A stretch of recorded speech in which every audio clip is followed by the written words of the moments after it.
Hey friend, welcome back to Made for More. I'm Penelope and I'm so glad you're here today. If you've been following this journey, episode 1 on calling and episode 2 on obedience, then today's conversation is going to meet you right where you are. Because today we're talking about clarity. Specifically, what do you do when you're asking God for direction and all you're getting is silence? Have you ever felt stuck, confused, or unsure of your next step? This one's for you.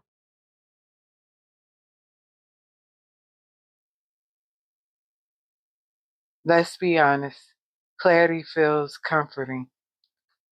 We want to know the plan, we want to know the timeline, we want to know the outcome before we take the step.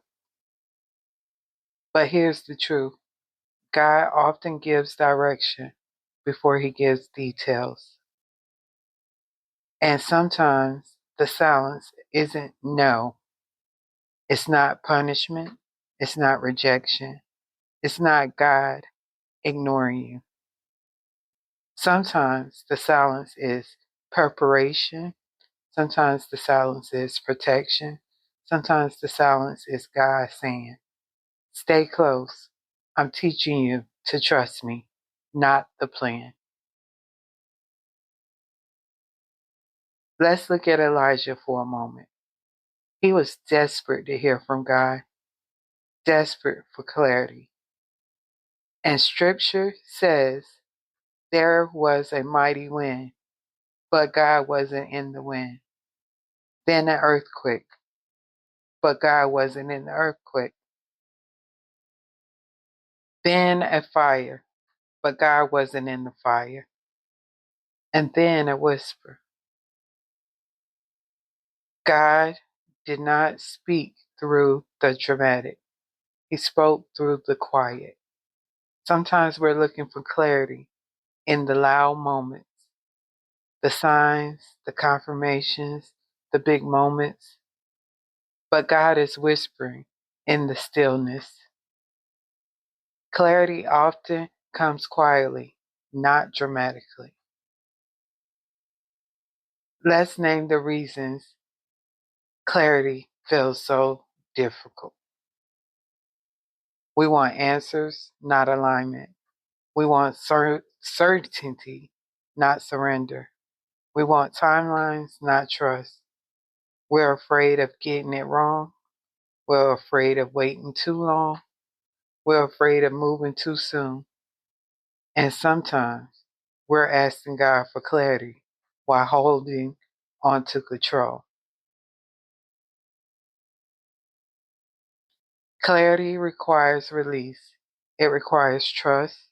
It requires stillness, which is hard in a noisy world. If you're in a season of silence, here are the ways God often brings clarity, even when you don't realize it.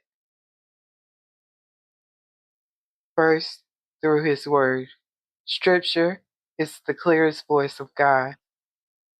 Second, through peace, not comfort, peace.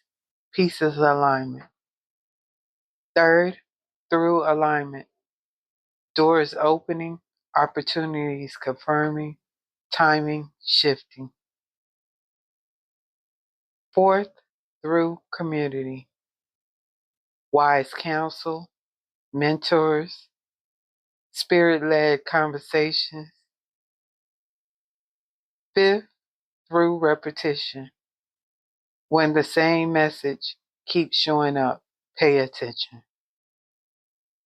Sixth, through discomfort. Sometimes the lack of peace is the clarity. Here's how to discern God's voice when you feel stuck. First, quiet the noise. Create space for God to speak. Second, ask specific questions. Clarity often comes through specificity. Third, check for peace, not perfection. Peace is God's confirmation. Fourth, look for patterns. What keeps resurfacing? Fifth, surrender the outcome. Clarity flows when control ends. I want to give you a moment to reflect. Where in your life are you craving clarity? What noise might be drowning out God's whisper? What would it look like to trust God without all the details?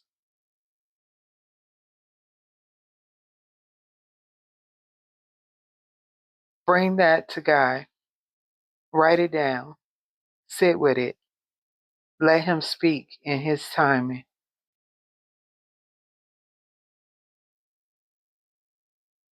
Friend, God is not hiding clarity from you. He's leading you toward it. You don't need a whole map to take the next step. You just need His hand. If this episode encouraged you, share it with someone who's in a waiting season too.